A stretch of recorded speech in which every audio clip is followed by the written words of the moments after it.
Hello, legends and super legends. Welcome to Veloharmony's group ride. It's about 75 Fahrenheit, which is about 24 Celsius. That's the start of our day, so it's going to be a warm day. I just found out that the Team RR guys are moving the ride up 30 minutes, so it'll start at 7. So I'm going to be leaving in a couple of minutes to join them. I hope you'll get a chance to get some K's in this holiday weekend, which I guess unofficially marks the start of summer. And stay safe out there. I'm gonna try to get some clips for you.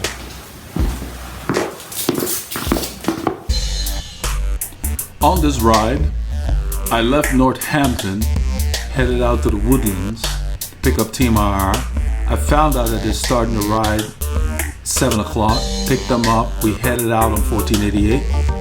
By the time we got near Magnolia, Mark had a flat, so after we fixed that, we headed down 149 to Jackson Road. All of that, I have clips of that. We went out 1486 through Mount Moriah. That's off camera. We went into the forest by Bethel Road to 149, came back down 149 into Montgomery. We stopped at the Taco Corner. After the Taco Corner, we headed back through Mill Route into Hornier, took Fish Creek Boulevard towards the Woodlands. I got some of that on clips on the way back, but you could kind of see on the clips that there was a lot of attrition. A lot of the guys didn't pace themselves, so they pretty much had to let the group go. And we got some of that on film, so I think it'll be pretty interesting to show. Once I got into the Woodlands, Paul and I finished the ride together into Northampton. So I hope you all got a chance to get some K's this weekend. Yeah, it happens. I got there just as they were leaving. I'm not sure what Paul's doing. I don't know what his schedule is. His schedule changed about a month ago. Yeah, so we saw him last week. Yeah, Mark was asking where Paul Taco Corner. Ilonga was. But, yeah, it's supposed to be pretty. He was wondering what he was doing. Today.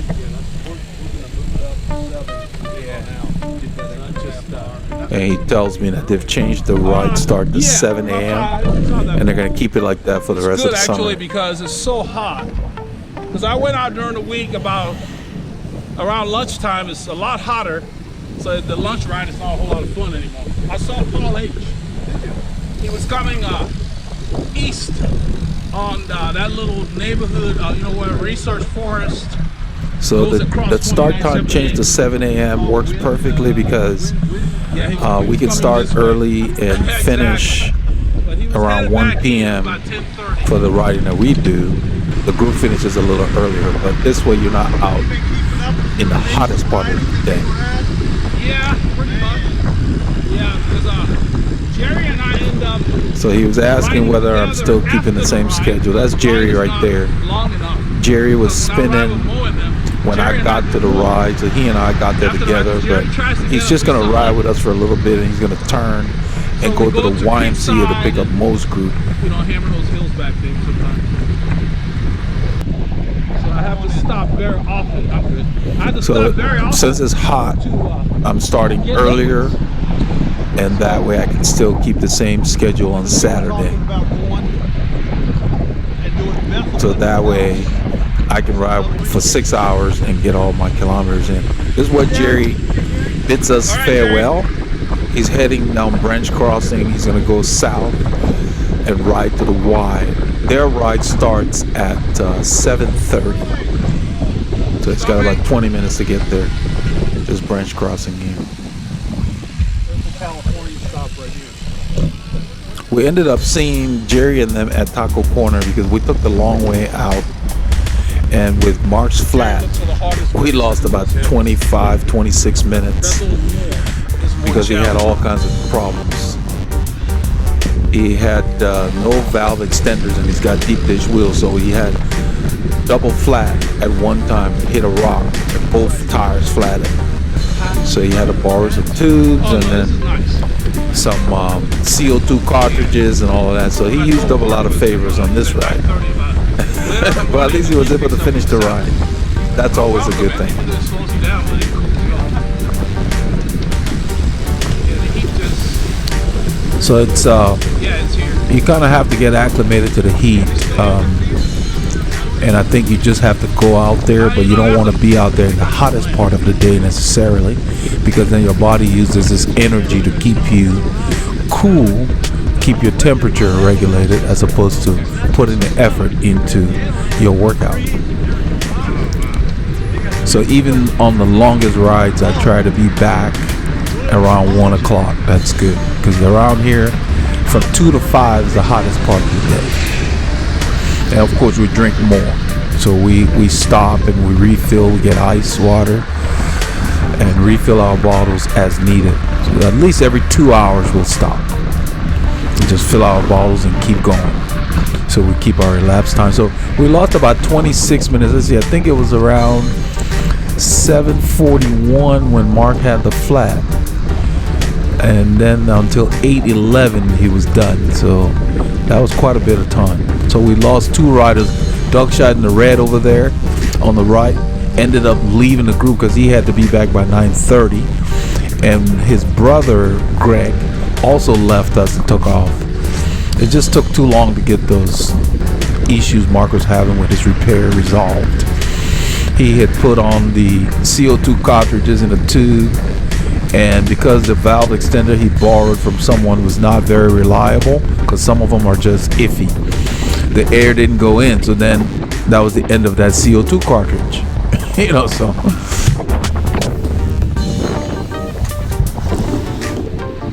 that's why I just like to carry a pump, because everything's got to be perfect for those cartridges to work. Sometimes the valve, the air inlet valve that you attach them to, if they're off for any reason, you lose a cartridge. There's no way to stop it halfway unless you catch it early. So we're going straight here. It's an Egypt lane. We're going to go straight on Research Forest. We're headed west.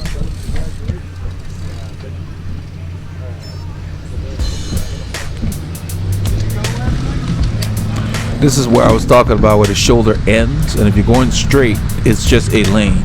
You can see where I am. I'm using the lane. So when I come through here solo, I ride where you see Paul here in front of me, Paul Meyer on my right. That's where I ride. I make sure they use the next lane. I take up the lane. Where you see Mark is, that's where I ride solo. I leave no doubt that I'm using this lane. And usually when I'm going straight solo, usually the left lane, you can see there's not a whole lot of cars. It's usually that way during the week, because most of the traffic on this road is going north. So they use this right lane up to that intersection you see, and they turn right. So this left lane's always light.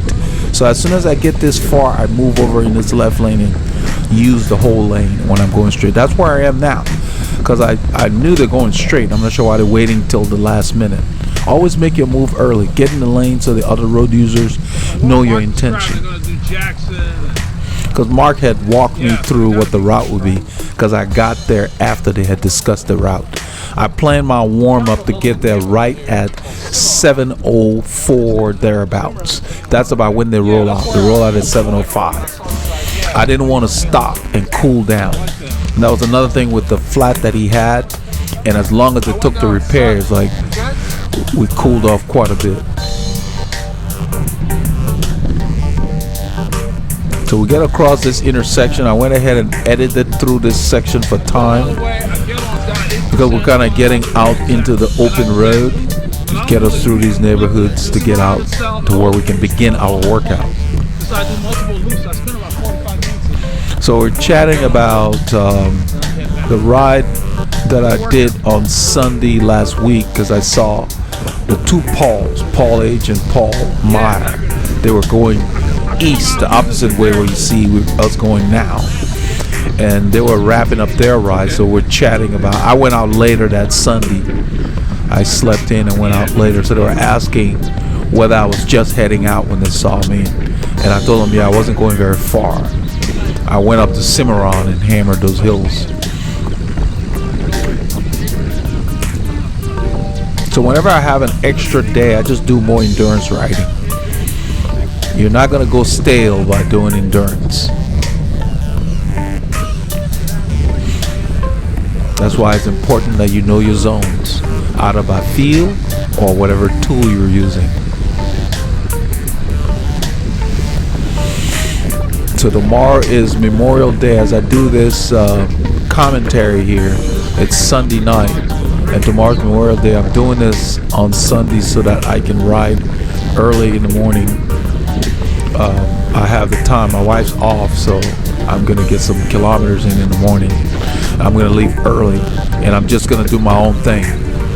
I don't want any delays. I'm not gonna be waiting or anybody. So that's the only thing about a group ride. If other people don't, let's say, have it together, it can be a delay. I mean, what happened to Mark was unplanned. You know, he hit a rock, but you got to read the road. You know, and after it happened to Mark, what's his name? Michael said, we shouldn't, you know, we probably should not have come on this road. Michael always says that. Every time something happens, one time in the winter he said, this road we're coming up to, 1488. I don't like this road because it's got a lot of debris on the side or whatever. Every road has issues. What you have to do is your responsibility to read the road when you ride. You know, so what happened to Mark was because Mark always hits rocks. He's been doing that since I started riding with him. So he's not reading the road properly. So at some point he's going to have to start reading the road to avoid. You increase your chances of having flats if you don't pay attention to the road. So we stop here, and I believe, I don't know who went to the sign over there. He pushed the signal because we don't have a car here, so he can cycle for us. I think it's Paul H. Had you guys been riding with the group? So we're talking about the Sunday last week when they saw me. I was asking them if they had been riding with the group, and he explained that they had left the group. I believe there were delays again, so they left the group to go ahead and finish their ride. So when I saw them, they were wrapping up their ride. It was about 10:30 or so. So they were coming in when I was heading out. So I ended up riding the hottest part of the day. So I made extra stops. I ended up using 6 bottles of water in a 3-hour ride. I always like to have more than I need. So we turn here on 1488, and this is the road I was talking about. So after Mark had his flat, his double flat, we're standing on the side of the road, and Michael said, we probably should be using a different road. And I just told him, I said, every road has issues, so you have to read the road. It's your responsibility when you're riding to know what you're coming in contact with. That's norm. We call it reading the road. So, you know, you can't pick and choose. I'm not gonna ride this road because it's bad now, unless the road is just maybe under construction or whatever. But look at this shoulder. There's nothing wrong with it. It's clean. It was like one rock, and you'll see where we stopped. The shoulder is even cleaner than here. So I don't really know what he hit. I never saw what he hit. I don't think he saw what he hit. You know, so it's just a matter of him not being alert. You've got to pay attention to those little stones that people drop intermittently all over the place. If you hit them just right and you don't unload your bike, you will have a pinch flat. I've never seen one where you have both tires go flat at the same time, so his was a bit unusual. And so by the time he was done, we lost 2 riders who just got tired of waiting. That's the thing. You kind of have to keep that in mind with your group. You guys need to be punctual and try to maximize the riding time, because everybody's got different things going on. I was getting a little bothered by it because I had planned to ride long since it's Saturday. And, you know, the whole point of getting up early is to go, but to lose almost 30 minutes to fix a double flat, because in addition to just repairing the tubes, he had all the issues. There was one time he was airing it up, and the tire, the casing was not on the rim all the way around. Just little things like that. And Paul Meyer caught it before he had a blowout while airing it up with the CO2. So then they had to stop the CO2 by screwing in the little valve thing on the CO2 cap, and then take the air out, put the casing back on. By then that CO2 was spent. So when you guys on the channel, I've shown the videos on what to check for when you repair your flats. So he's just gonna have to get a little more diligent.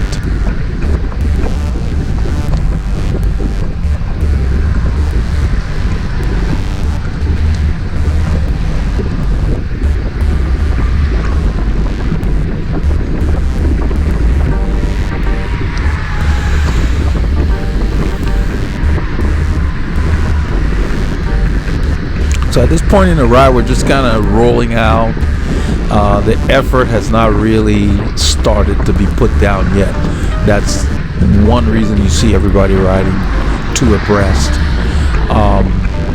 Paul H. mentioned at the end of the ride that he wished the guys would pace themselves better so that the group would stay in its numbers, because by the time we're done, the group is a lot smaller.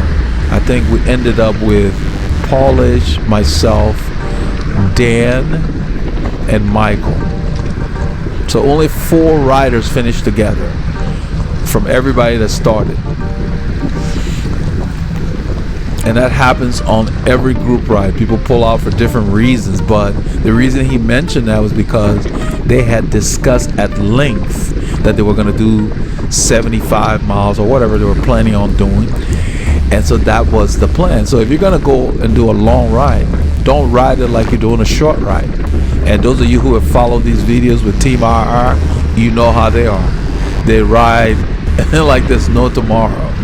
And that's what happened here. So he was mentioning that he wishes that people would pace themselves, and I told him they're going to have to learn. So pace yourself means that you look at different things. Do I take a pull here? Do I sit in? You got to save something to finish the ride. You can't spend all your energy early in the ride. So, for example, this is Maurice on the right. He was one of the ones early in the ride pulling really hard. When we got to Jackson Road, you guys will see that. That's on film. But then after the 4th hour, when we got on Fish Creek, he had to let us go. And even when we stopped at Taco Corner, he was jokingly saying that I need a ride, because at that point he was already tired. So when you're doing a long ride, you got to think about hour 3 and hour 4 in your last hour. Don't think about hour 1. Hour 1, everybody's fresh.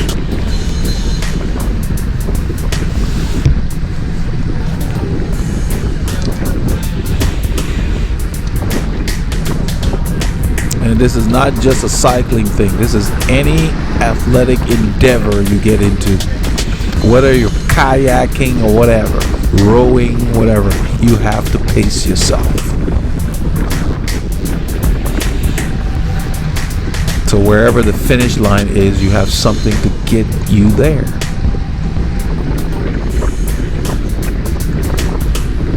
I found out on this ride why Michael here is wearing these Velo toes covers. That's Velo toes, the red covers on his shoes. It's hot, and he's wearing those things. So when we stopped at the store, I don't know how the conversation got to his. I think somebody mentioned it, and I looked at it, and I said, "Man, it's hot to have your feet covered." We're talking 26C. Right now it's 21C, which is about 70 degrees Fahrenheit, but it's warm.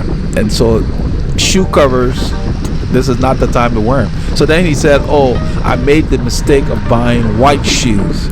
And so supposedly he's trying to keep his white shoes clean by wearing shoe covers in the summer. And I was like, buying white shoes is not a mistake. There are all kinds of colors. I mean, Mark in front of him has white shoes on. I've got a pair of white shoes. You just clean them. That's it. And it depends on the kind of material it's made of, as to whether it will have a certain patina early on. But it's not going to stay pristine.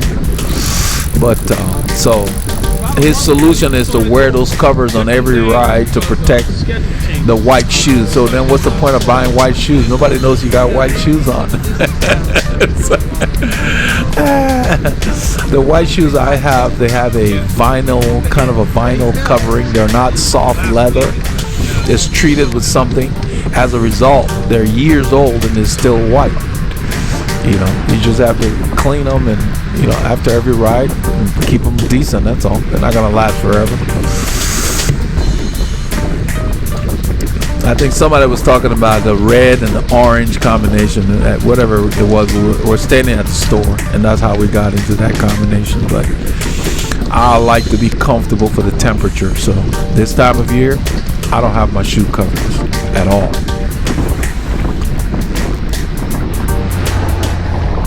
So once the temperature gets in the 20s Celsius and higher, you definitely want breathability. All the lightweight jersey. I wear lightweight jerseys, training jerseys, to keep myself cool because I want my body to use the energy for the workout, not to regulate my temperature. So you're really dressing for the last hour or so. What's hot? Because early in the morning it's in the 20s here. It might be 30 Celsius or 31 Celsius or 90 degrees Fahrenheit by the time we're done. And it might feel a little warmer than that. And so I also started using the Sunblock that my wife bought. SPF 30 is copper tone, and it's really light, and it goes on very cool. I started using it on my arms first, and now I'm going to use it on my arms and my legs, because being in the sun that long, basically I get like 2 shades darker. And, you know, I don't think it's good for the skin to be exposed to too much sun anyway, even though I have a lot of melanin naturally in my pigmentation, because the sun is very intense in the summer in this part of the world. So I just put enough on the areas that are exposed, like where the jersey won't cover, down to where the gloves, you know, wrist to like your upper arm, and then on your legs you want to do your mid-thigh to your ankles, whatever exposed. It keeps your skin from being exposed to too much UV. Some people wear arm screen, like Paul H here on the left is fairly sensitive to the sun, so certain times he'll wear arm screen. And he was telling me that he's got sunblock that he wears. He was telling me on this road, end of the ride, we're talking about it, but he says that something about it, when he sweats, it runs off, so he's not that thrilled with it. That's when I told him about the brand I was using. You see all those little obstacles and debris on the road, you've got to watch for that. Don't depend on signals from other riders. Just like when you ride solo, you need to be able to see around people. So the camera, it may be on Paul Edge, but I'm a little to the right because the lens is on the left. Now you see me move close to the white line. You always got to be looking around the riders you're following, whether it's group ride, grand funders, whatever. You want to know what's coming. Because not everybody will give you a timely warning. Don't depend on that. Not sure why they're slowing down there. We coast a little bit here.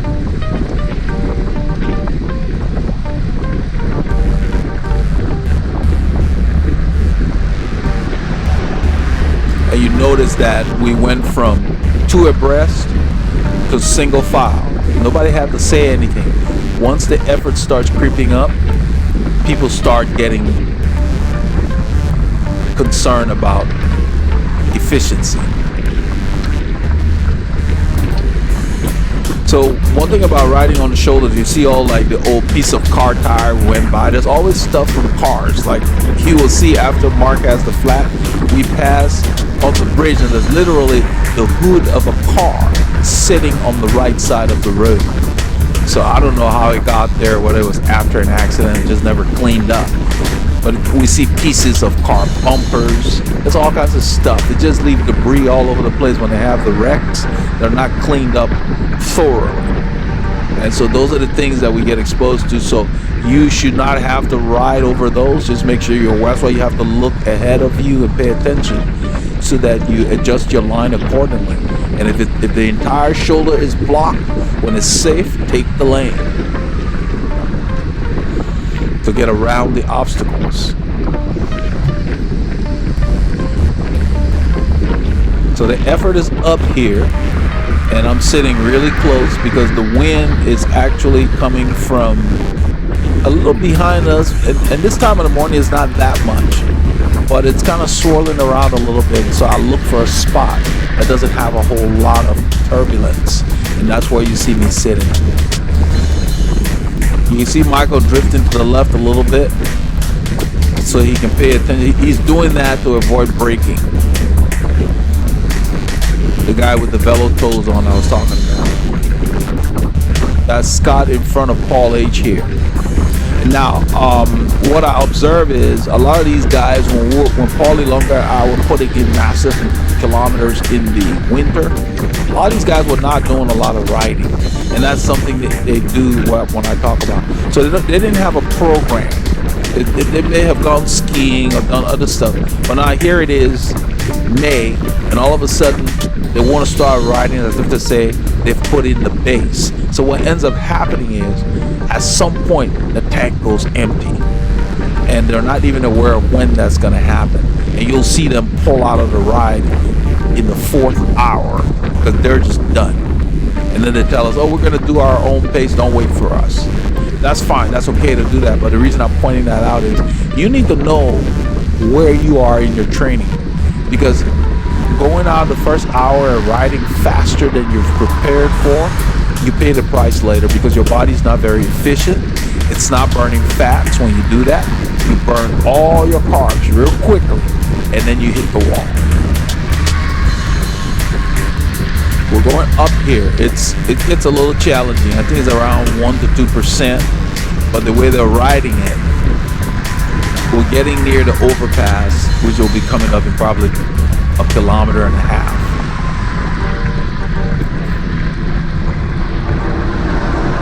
You feel this more than anything. You don't really see a climb, you just feel that it's harder.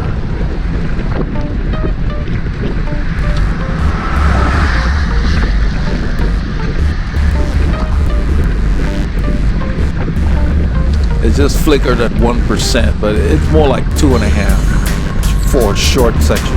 This is slightly downhill here.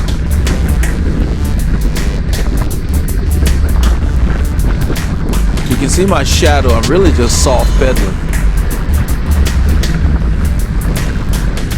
And really this is the reason you must train. If you're in the group and you're pretty much what I call riding cross-eyed, that's not very good because it's not safe for you or the other members. If you're at your limit all the time in the group, it's one thing if you're in a breakaway or there's an attack, but I'm just saying the group's just rolling along and you're at your limit. That should tell you that you need to do more training and then come back with the same group.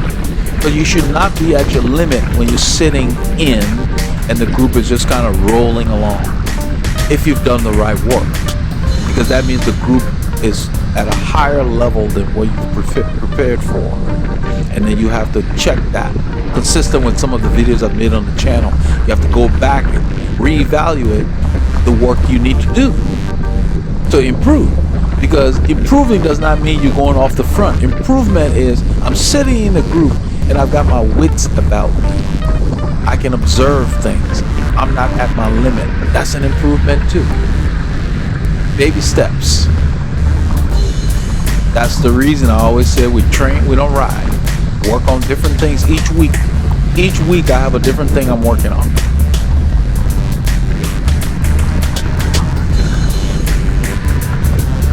I think Mark put his hand up to let people know we're going straight. I'm not sure what that was about. So we begin to hit this overpass which they jokingly call Mount Magnolia. It gets to like 3.5%, and in a little while Mark will put his hand up again because basically he flats on both wheels.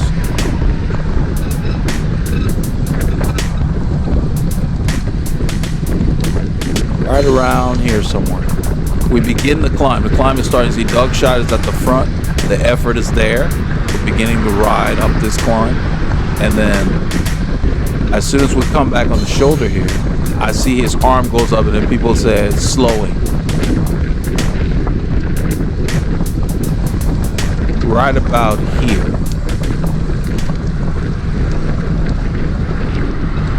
see him put his hand out, just let people know he's slowing down. Both tires go flat. So I rolled past him in the main lane because I was moving, and then slow down here. I went ahead, of course. I turned off the camera because we're up the road here. At the time, I didn't know it was going to take this long. If you look at the timestamp, it says 7:40. We were here until like 8:11. So we stopped ahead of them up here, and in a little while we went back because they were taking so long to go and see what was going on. It's just, that's weird. So they're down there, and after a while we rode back to them, and now he's done and we're ready to go. But you see, it's 8:11, so from 7:40 to 8:11, that's about 30 minutes. We lost 2 riders because Doug said he had to get back by 9:30. And then his brother Greg also took off. Mark. So I made a comment to Mark. I said, you need to stop hitting these stones because look at his shoulder, it's clean. So I don't know what he hit, but you've got to pay attention to where your wheels are rolling over. And if you must go through debris, like I've said, unload the bike.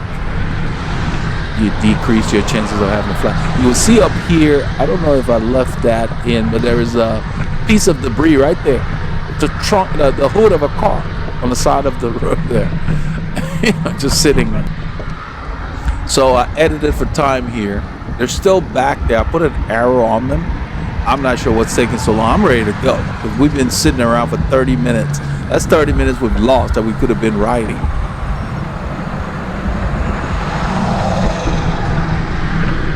So when I ride solo, I try to cover around 30 kilometers an hour. It's about 18 miles thereabout in this area anyway. So that's like 9 miles we could have covered in the time we're standing on the side of the road. That's the way I look at stuff when I'm out there. Maximize your training time, go on and do other things with the day. We have to get up so early for these rides. I had to take a nap today after the ride. Today's Sunday. I was tired getting up at 5 both days to go ride. You know, I did it on Saturday for this ride and on Sunday as well. Yeah, exactly. So we turn here and now we're going around. That's the overpass little loop. We're going up to Highway 149. That's Mark coming around. This is Paul Meyer on the right. And Paul H on the left. We have multiple people called Paul in this group.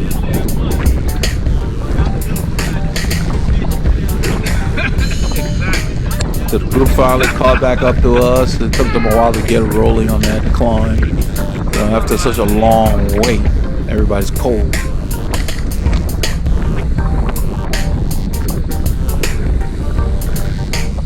This is Highway 149, and we're gonna go north, which is left. We're facing east right now. I just stay behind the truck. I'm not sure why they go in the right lane over there. I don't do that. You get to the intersection, you want to be taken seriously, become part of the traffic that you're supposed to be part of. So I just sit behind the truck, he takes off, and I go. Because if you go on the right, what if people are turning right? You're in their way. You're going left, you stay behind the traffic.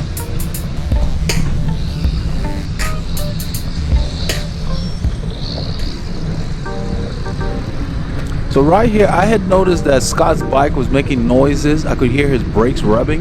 He said he'd taken it to the shop. And so I mentioned that to him. It's not like brakes, man. I don't know what, man. I took it into the shop. He said he took it to the shop and it came back, all kinds of noises. And, you know, it's only as good as the mechanic. So I looked at his brake. Pads in the rear are touching. And the pad on the left side, on the road side, touching the wheel. The pad to the rear is touching the rim. The one on the road side. Careful. So he reaches down and I tell him what to do. If you can use that lever, yeah. If you use a little thing to open, yeah. Then for now, you fix it at the just a little bit down. There's a little clip at the bottom. Yeah, flip it up. Okay. So by flipping it up, it opens. That's what you do when I'll fix it for you. That's what you do when you're taking off your wheel when you have a flat. It's only the bike shops are crap shit. It's only as good as the mechanic who works on it. Man, it's like Like the shiftings off. I took a bit to put a new cassette on, and now the shiftings are off. And if you're clicking, Yeah, it didn't adjust the indexing. So it was good. I wanted you guys to hear in his own words. This is a customer that goes to one of the notable bike shops. I'm not going to mention the name here. And dropped off his bike for repair. He bought a whole cassette, new cassette and everything. They returned his bike to him without the indexing being set up. I mean, come on. That's like taking your car to the tire shop and they leave your lug nuts loose. You don't put a new cassette on a bike and don't check the shifting. So here he is on a ride. His shifting is off.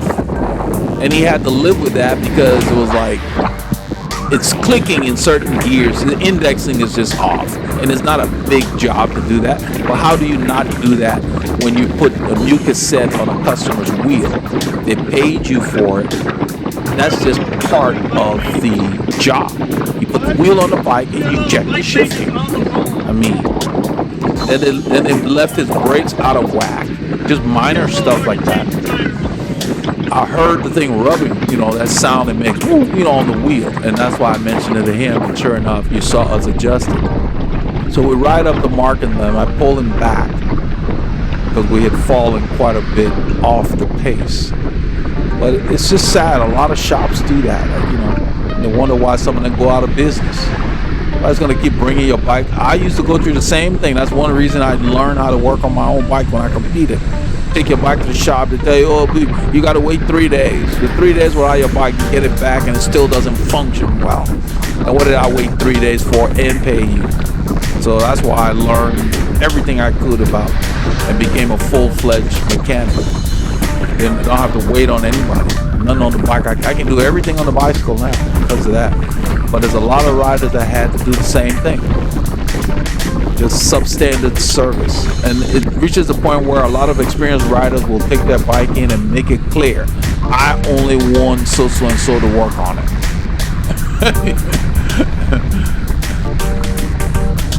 So I go around Paul H here to give him a wheel because they're not firing, and we've been sitting around. I'm ready to ride.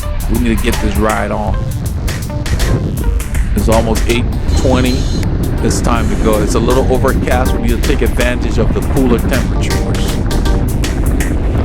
because as the morning gets later, we'll get more wind from the south and the sun will come out. And since I'm at the front, I spent most of the time here with the camera pointed back because I wanted to get some good clips for you guys and girls. This is the jersey I'm wearing is the flyweight. It's the same jersey that our team kit will come in. Our team kit should be here sometime this week. I gotta check the tracking. It's been shipped already. Those of you who are waiting on the flyweight is being sent. But this is called, I think, fudge. The color is called fudge. It's almost like coffee color.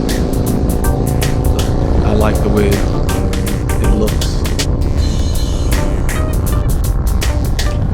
In a little while, I'm going to point out some things in the pace line that you need to be aware of trying to avoid doing because it ends up costing energy. Meaning you will see a gap develop and then you will see the person having to work to close that gap. There's no point in you being in the pace line and working harder than you need to. You should save your energy so that you can work when it's necessary. So a little lapse in attention and you can kind of fall behind the wheel you're following.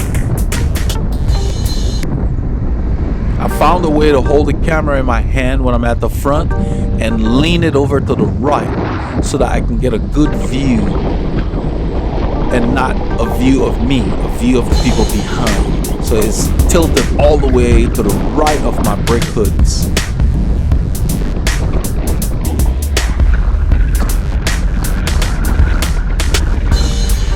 I point out the gravel to everybody and then we get around it and then I flip the camera around so people can avoid going through the gravel.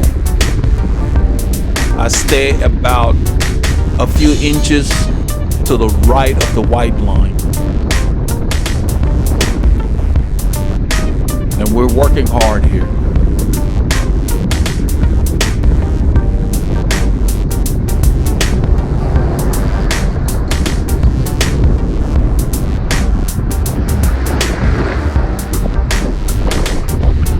So because I want to give a decent draft to the guys following me, I'm on the brake hoods, and I'm really not aero as I can be.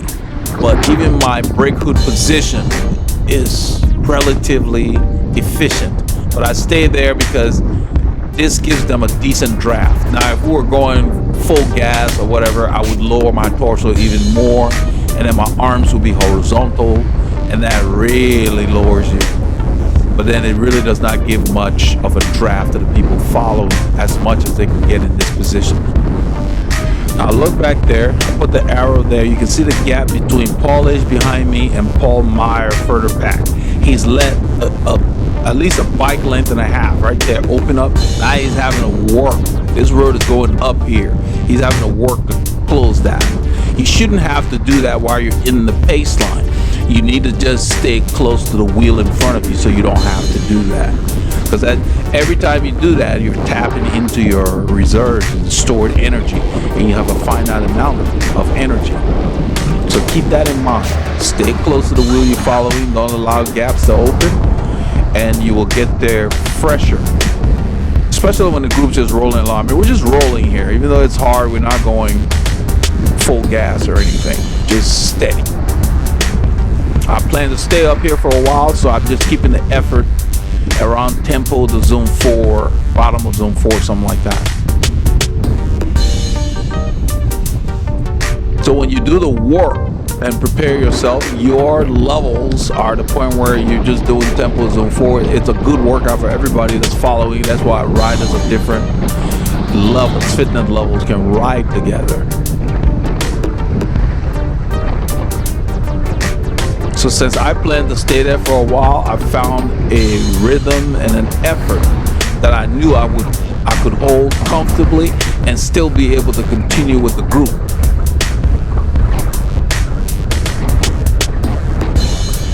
After I'm done. That's the key. So don't pull to where when you pull off, then you get dropped. There's no point to that. We get to this intersection here. This is 149, at Highway 149. If you turn right, it continues. You go straight, it becomes Jackson Road. So I waved this driver up because he's sitting there. I wave him up. Let's go. Breaking up the rhythm here. So this is Jackson Road going straight. 149 would have been on the right there if we had turned right. So after we get across here, Paul H takes over. I pull off. And I go ahead and drift all the way to the back. There is a rider that had joined us when Mark had the flat. His name was also Mark. He's sitting off the back. He's not drafting because he's training for future Ironman races, triathlon races. So he's riding with the group without the benefit of the draft. So when Dan comes by, he says last rider, and I slip behind him. Some riders do that. I don't need that necessarily because I'm always looking to see if there's a wheel before I slide in. But, you know, it can be helpful. But don't depend on that. Just pay attention to who's there. So I drift behind, and I think I'm looking behind at the guy because I saw that he was about maybe a couple of bike lengths, maybe 2 to 3 bike lengths off the back.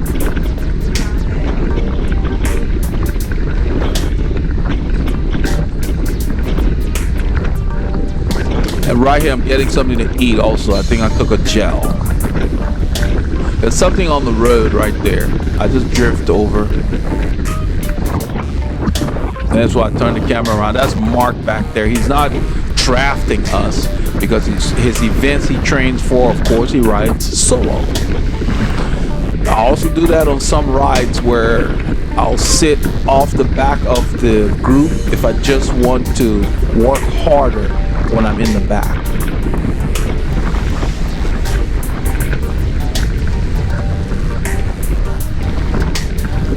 That way you don't have to depend on going to the front, especially if the group is very big. a large group like that, you can just sit off the back a little bit and work hard while you're in the back. Because sitting in the draft all day, sometimes it can be too easy, depending on your fitness level.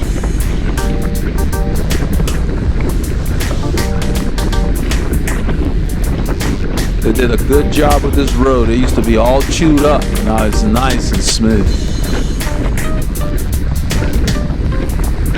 They worked on it last winter. I'm a little to the left of Dan. I'm sitting right next to where you see the middle crown of the road, because I want all these guys to pass in that other lane. This road is not busy at all. There is no reason for them to crowd us. Especially around here where you see that line. See, he's not supposed to be passing there because the line said that your line of sight. Those of you know, that's just the rule of the road. The solid line means don't cross at the pass because you can't see oncoming traffic. A lot of drivers don't pay attention to that, and they end up having problems.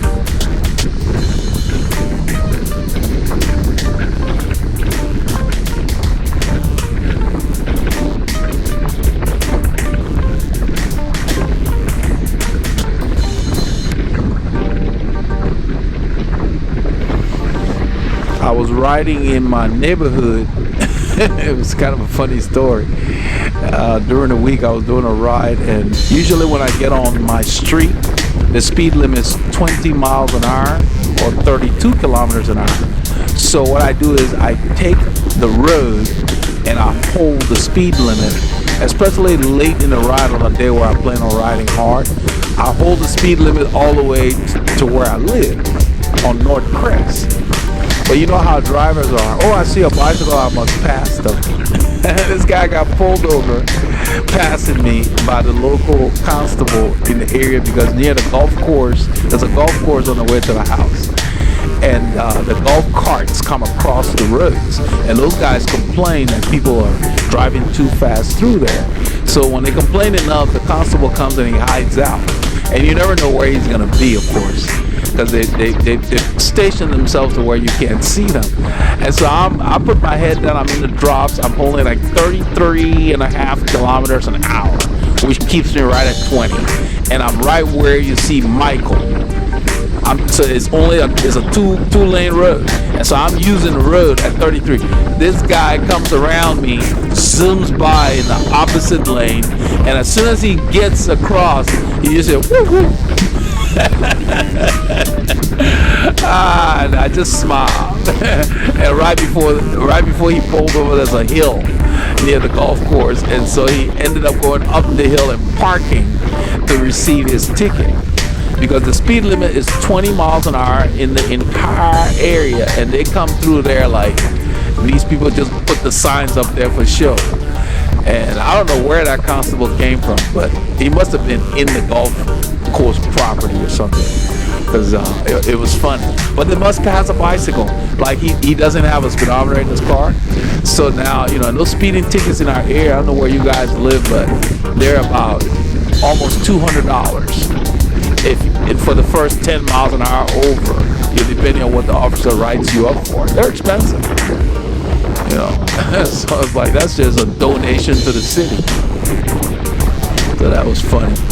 I thought about that, because it's like they just always in a hurry to pass you, and they end up like last week, the other guy with the pickup truck cutting in front of us, not realizing how fast we were going. But we get that a lot, because you're not crashing all over the park. I guess you're not supposed to be going fast. Right here, what happened is Paul H pulled off and Maurice twisted the screw. So what I did was I kept the effort steady so that Paul H wouldn't have to work too hard, because he'd been pulling for a while. So I'm steadily, if you look at the speeds, I'm going to keep inching it up to bring him backwards, gradually to the group, so he wouldn't have to, I guess, do an anaerobic effort per se. I mean, I was feeling good. I've been training a lot. I'm back on my program for the last 3 or 4 weeks, so I knew I could ride them. So now we hit 40K, now we're back to 39, now we're back. So Paul H did not have to do a drastic acceleration. It is those drastic accelerations that wear people out. That's why racers use that tactic.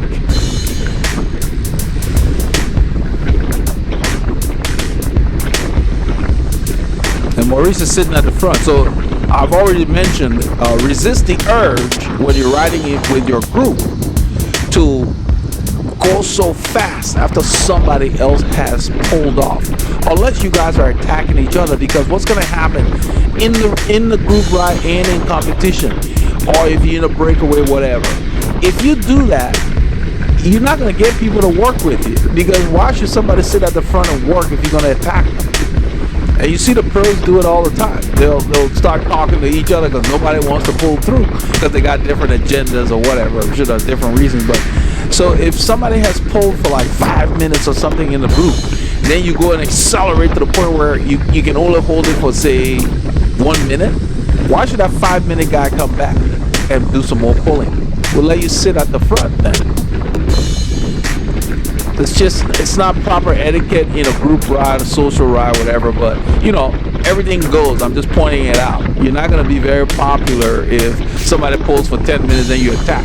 The person may still be able to go with you, but if you're only doing something that you can maintain for a short period of time, that defeats the purpose of taking a pull, because you're supposed to be helping the group along, because a steadier effort will get you guys further than that yo-yo stuff. It may be impressive, but it's inefficient. So yeah, road racing is not very efficient, and that's why they race like that, so they can have you expend so much energy, and if you have not prepared your body for that, it will wear you out. That's why they put teammates on the front to do that. There's nothing wrong with it or whatever, just be aware. That's what can happen. So when you're taking your pull, if you're riding with people that will change the pace, don't sit up there too long. Take a short pull off. So if the pace changes, you got plenty in the tank to go with.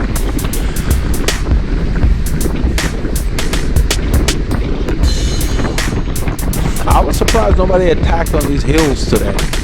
I mean, they're moving at a good pace, but there's not real. We're not going super hard.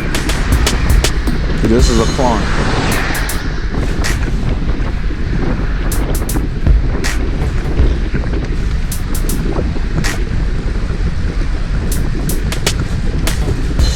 You see Scott getting a little gap there behind Mark. I noticed all this when we're riding, and you can't help but notice it because you can start telling, you begin to see when someone is, digging or going into their reserves. You can't miss that. And that adds up over time.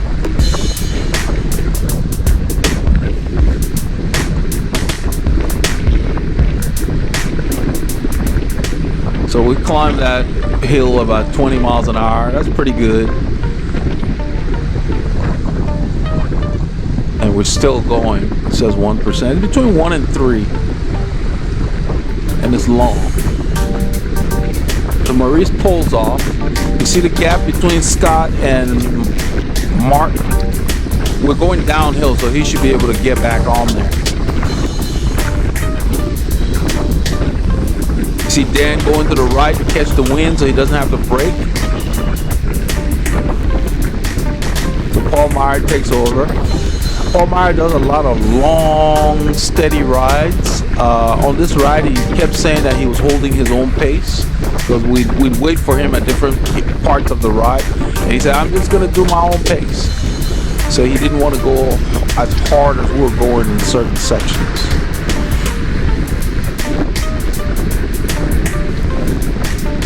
I'm on the left here because as they slow down, I just drift to the left, soft pedal, so I don't have to lose any momentum.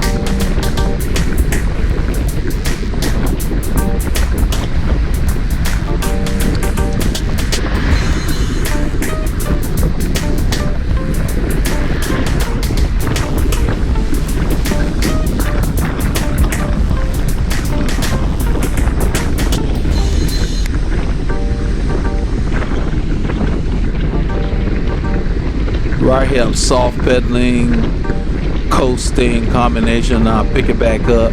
We're getting near the intersection at 1486. That's what's in the distance there. And then Paul H got a bag on his bike that is loose, so we slow down long enough for him to just clip the Velcro. We don't stop. I did a U-turn at the corner while he was doing that, and then we resumed.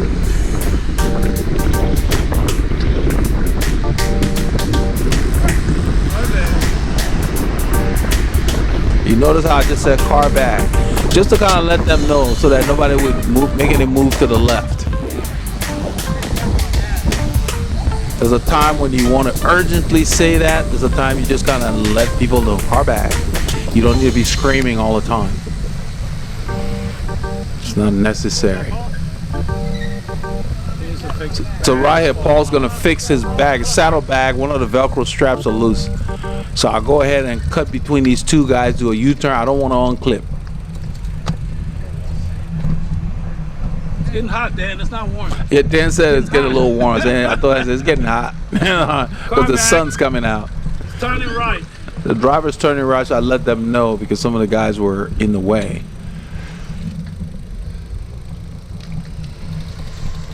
So we go ahead and we resume. Paul, they sorted that out pretty quickly. One of the straps was loose. It didn't fall off, but it was shaking all over the place. So if you don't adjust it, then it'll get worse and fall off on you. But he had two straps on the rails and one on the seat post. So he goes around Maurice up there.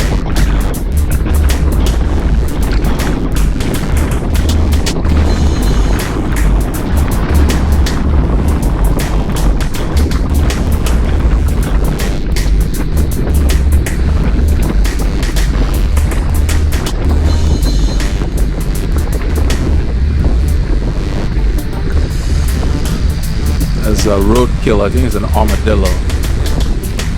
In the summer we get more of them. I'll see a lot of carcasses of the armadillo. They call them Texas speed bump. They're nocturnal animals and they're hard to see, and they're always out on the roads at night.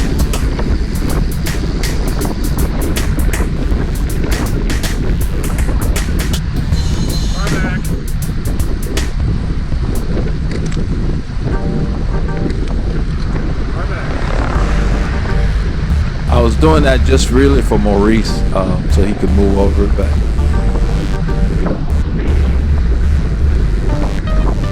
Right here, I noticed that Paul Meyer is keeping his own pace. He stands up, close the guy, sit on him. I just stayed back there. He looked like he was doing okay.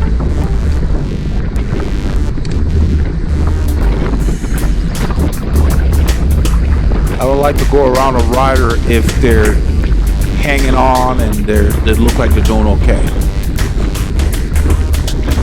And I don't just arbitrarily push people unless I feel like it's a help, because he looked like he was doing fine.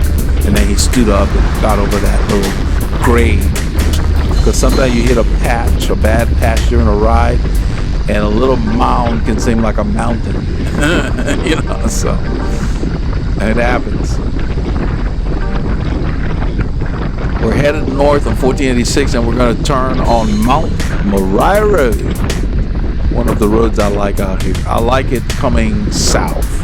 Going north is easier. I've learned those directions from experience. Some of it I've learned from Jerry. He always suggests the most challenging ways to do these roads out here. So even though we do the same roads, depending on how you do them, it can be a different kind of ride, and who you do them with. And that's the same wherever you are. It's who you ride with that makes the ride.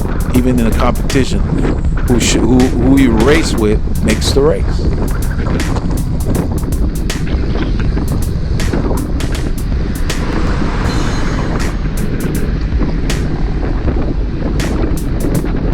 So when I ride solo, you see right where Paul Meyer is right here, that's where I like to plant myself. He went over the line there where Maurice is. I stay within a foot of the white line.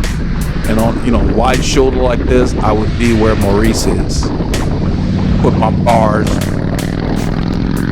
on top of the white line, literally. I don't like to ride by the far edge of the road there, especially on a small shoulder like this, because one moment of inattention, you can catch the edge of that road and it can pull you off the road. So when it's narrow like that, I don't go anywhere beyond the middle of it.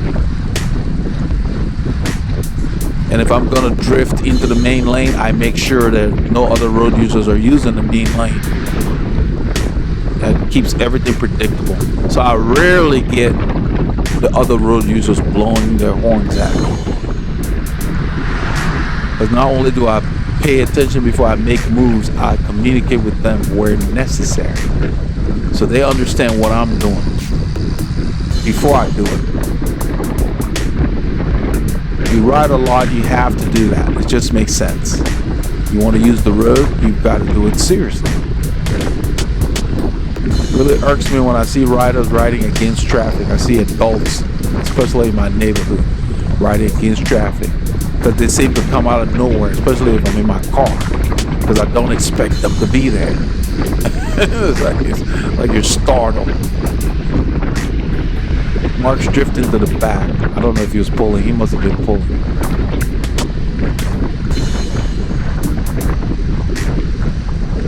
And all these roads out here, they go up and down. So you feel it.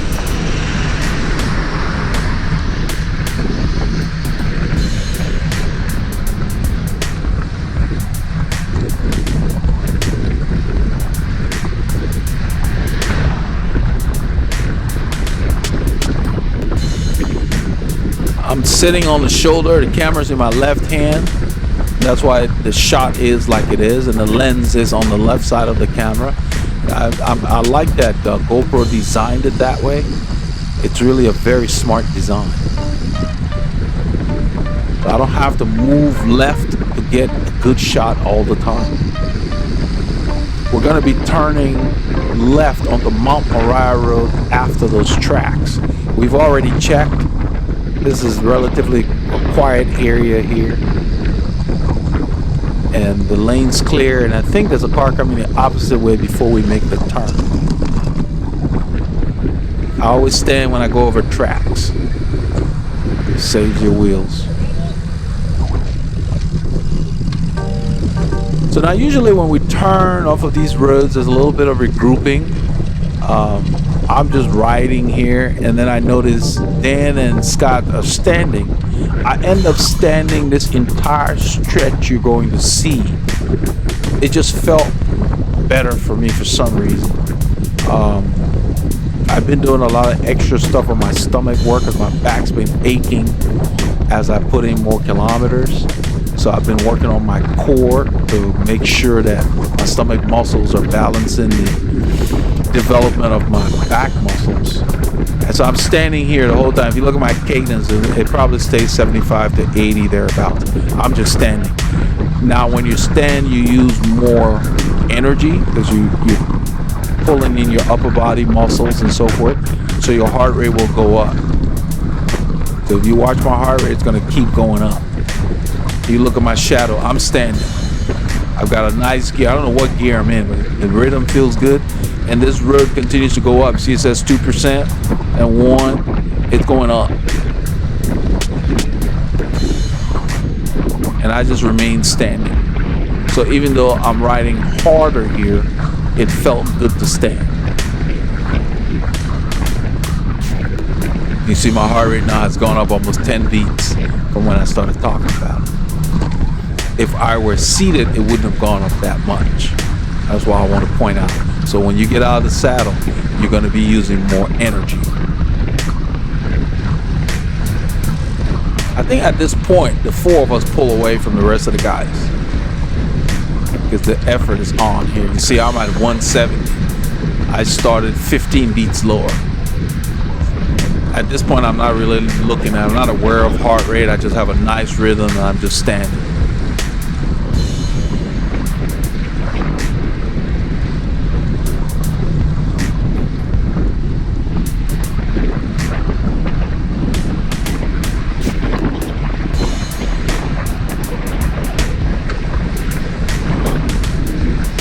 My cadence stays, it says 75 right now.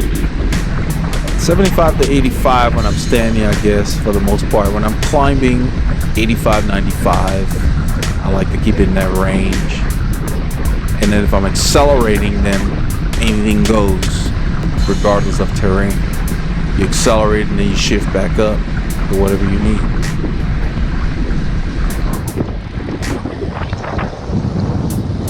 I'm doing this narration. It's Sunday night. It's about 11 p.m. Central Daylight Time. I want to get the narration done so I can get the film processed, because Memorial Day morning I want to ride. They're gonna keep riding. We stopped on the road. Yeah, they want to stop. I'm like, we spent 30 minutes sitting on the side of the road. I don't need to stop up here. We just started riding. So they started to mess around and decide. I just rolled through and soft pedal to see what they're going to do, because I have no intention of stopping. I don't need to stop. It's too early. We just started going. And right here, I think I turned the camera off, and then we go, and I turned it back on when we are headed south. So right here, yeah, after 4 hours. So this is 4 hours into the ride. We're on Mill Route, headed east. Sun's out. We're headed kind of east, and the wind is blowing from the southeast. So we're going into the teeth of the wind. And look at the sky. The heat is here. That's how the sky looks all summer around here. The wind is blowing from the Gulf, and that's where we're headed. We're headed southeasterly. But it says east right now. We're going to go for a few kilometers, then we're turned south. At this point in the ride, we've lost a few riders when we got to the store. While we're on this ride, we saw Paul Ilunga headed west on Johnson Road. And so he was going on his ride. We were coming the opposite way. And we went through the forest, Bethel Road, and stopped at Taco Corner. And now we took 2854 south. I did a long pull on 2854. I had just pulled off. That's why I'm sitting back here. I let them know there's a car up because they're drifting all over this road, so they can be aware. Guys are getting tired. And usually hour three or so, you start to see the people who are lacking in endurance.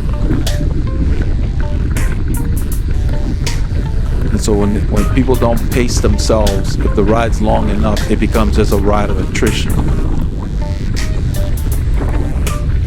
And this road here, as we turn right at the corner, it's a very deceiving road. This is South Pine Boulevard. And usually we come the opposite way where we're flying downhill. This is an uphill. Watch as we turn. This is Paul H in front of me. You will see Paul H go around Scott. Scott's getting tired. Watch.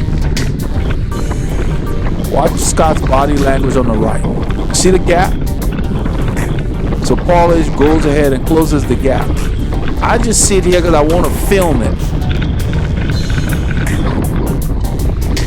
There's a bit of a lull in the power here, so he gets to roll back. I'll watch it a little bit. I spin the camera around because the wind was really pounding us at this point. So you got the wind and we're going uphill, and this is 4 hours into the ride with them. I've been riding for about 5.5 hours because I rode a little over an hour before I got there. Or was it? I think it was 35 minutes because yeah, they changed the time on me. So I had to really, and I rode hard. My warm-up was hard today. Look at Mark in front of Paul H. Look at his body. Look at his upper body. He's really putting a lot into those pedals. He's getting tired too. And on the ride, I noticed that. So I stayed to their left. In a little bit, you will see Mark motion right there. He's waving everybody up. This is where he decides he's done. I just go to the left of both of them. Then they tell me, don't wait for us. We're doing our own pace. Okay. That's why I told them okay. And I flipped the camera around. And they basically sat up. And they just started chatting. And then after the ride, Scott posted on the board that he got home barely. I guess he hadn't planned on going that long. The rest of these guys are not aware, so in a little while I'll let them know. I think I ended up telling Dan separately. Right. I tell them, I said they're doing their own pace. They told us not to wait for them. So now we're down to 1, 2, 3, 4, 5 riders. By the time we hit Fish Creek, we'll go down to 4. That's what Paul is saying. I wish these guys would pace themselves to keep the group together. They'll learn eventually. They just don't have the endurance to ride this long at the pace they were trying to do. If you don't have that pace, it's hard.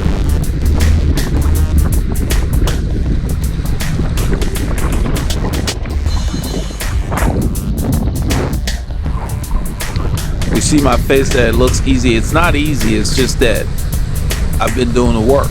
And so I'm not really working hard at this point. When we turn here, Christian is going the other way. We had seen them at the store. He's going back to do another loop. Right or left? Right or left? That's why I said right or left. Hey, Christian. It was Christian. We had met him at the store with Mo's group.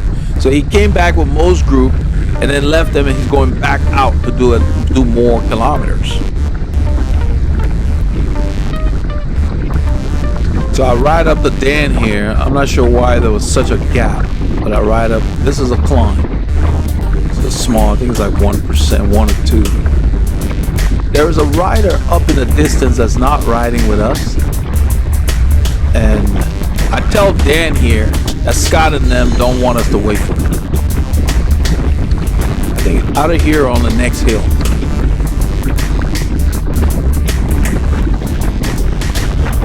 Because he's asking what happened to him. Mark and them said not to wait for them. Mark and Scott. They backed off. They said don't wait. Right there, I told him. They said they backed off. They said not to wait. So then he goes around Paul Meyer here, and I just stay on him, and we ride up this little climb.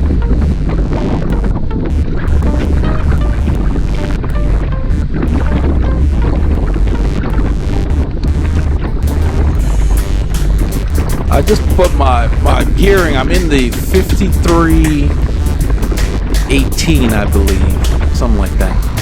I didn't do much shifting.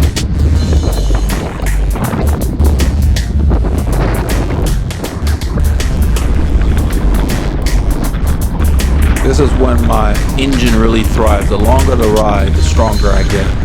So this point in the ride is like, I'm feeling pretty good. We're riding up to this rider here. I don't know him. I think Dan knew him because they chatted a little bit.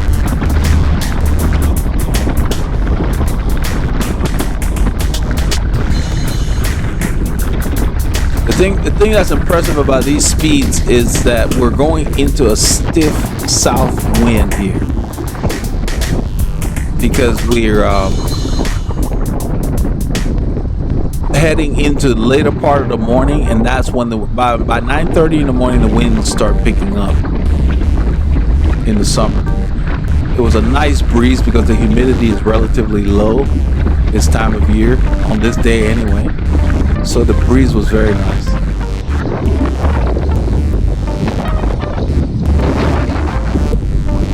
We stopped at this stop sign. There's a driver on the left. We stopped so he can go. I didn't unclip. I just basically did a little bit of a track stand.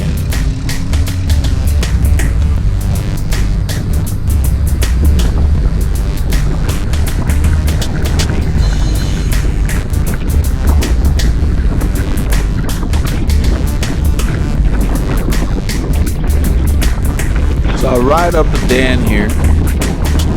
Just slot in. This road may look flat. It's not. It's a slight grade. It gets up to about 2%, not necessarily right here, but this entire stretch, you feel it.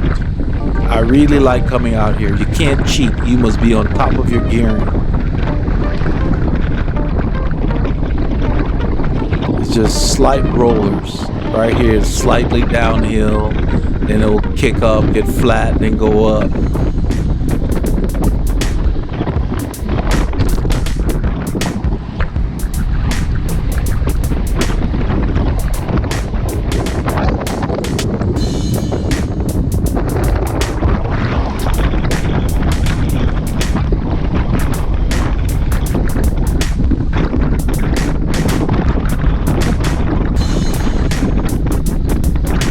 You can hear that wind. We're going straight into the wind.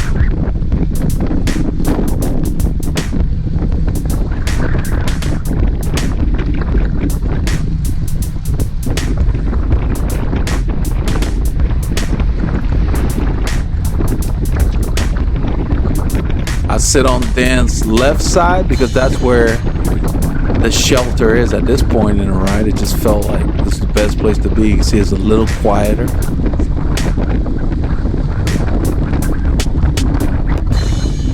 In a little while, he's gonna flick his left arm.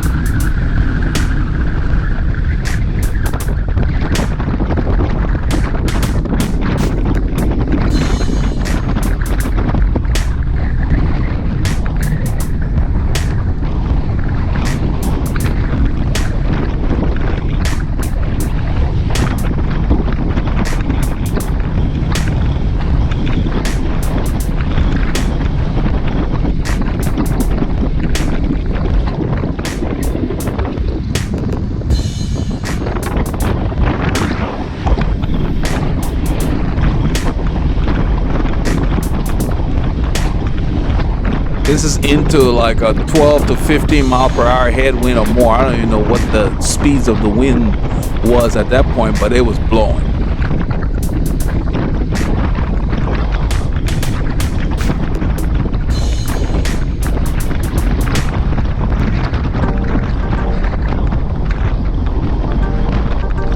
Right there, he's done. Put his arm up, the speed dropped. I just rolled through. I thought he flicked his arm, but he didn't. His speed dropped and I rolled through with the group.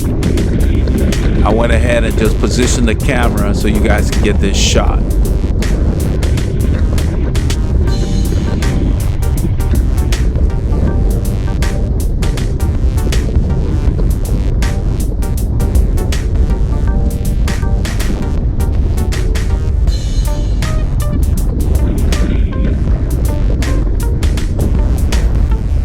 Got to the point where I really enjoy riding into the wind now. It cools you off, especially this time of year, because in the summer it's like a furnace. Even with the wind it feels hot. So I'll take this versus the heat.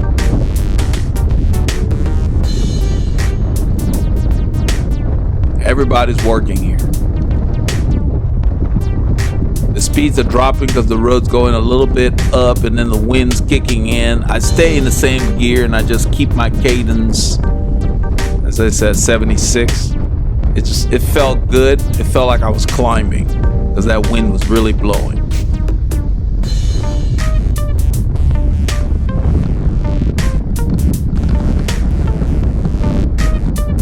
So I hope you all got a chance to get some K's in this weekend. But this is what we did on Saturday. Keep those doctors fired.